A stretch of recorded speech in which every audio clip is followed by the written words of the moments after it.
I'm Pete Sturdivant. I'm the full-time permanent chief of construction in Omaha District, and right now I'm also serving as the interim chief of engineering division. The portion of the initiative that we were engaged in was really dealt with finding efficiencies and developing the pre-award phase of our process here in the district. The pre-award phase involves everything from project identification to acquisition strategy to delivery method, source selection, up into the point where we actually award the project and then send it out for construction or design, whatever the case may be with the project. I'm Ginger Gruber. I'm the Chief of Contracting here in Omaha District.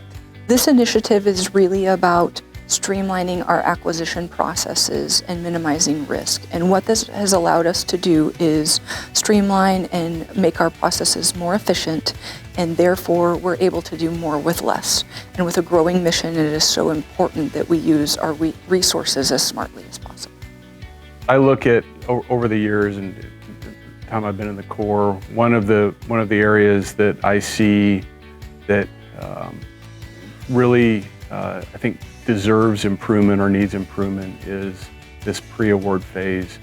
And the way to understand this is when in this pre-award phase, that's where we kind of make we take all the pieces and parts of a project and we get them ready for solicitation and award. And so what we're trying to do, and also in my experience, I've noticed that a lot of the problems that we encounter post-award, whether it's in design or construction, a lot of those, if we had maybe had a little more due diligence or maybe a little more attention or focus on some of the things in that pre-award phase, we could have avoided some of those things after award. Because after award, fixing problems after award costs time and money, and time and money are the same really on our projects. You know, they're both, and so for a taxpayer, I would look at this as it's the same way a taxpayer would do preventive maintenance on their own vehicle, right? What we're trying to say is that we need to look at before we head out on the long vacation with the family and load the car up. You know, we need to make sure that we've got oil in the engine, we've got air in the tires, the headlights work. Make sure everything is ready to go before we head out on the journey, because fixing it while we're on the journey is going to be a lot more expensive and time consuming and create inefficiency. Related to acquisitions, I would say two things. That we always be open to change. A lot of this initiative is about change, and oftentimes people are resistant to change. So number one, be open to change and be willing to try something new. And number two, specifically related to our source selection initiative, we are offering training now quarterly for that from the acquisition support team, and I would encourage everyone in the district that's involved in acquisition to participate in that training, because you can never have enough knowledge in the area of source selection.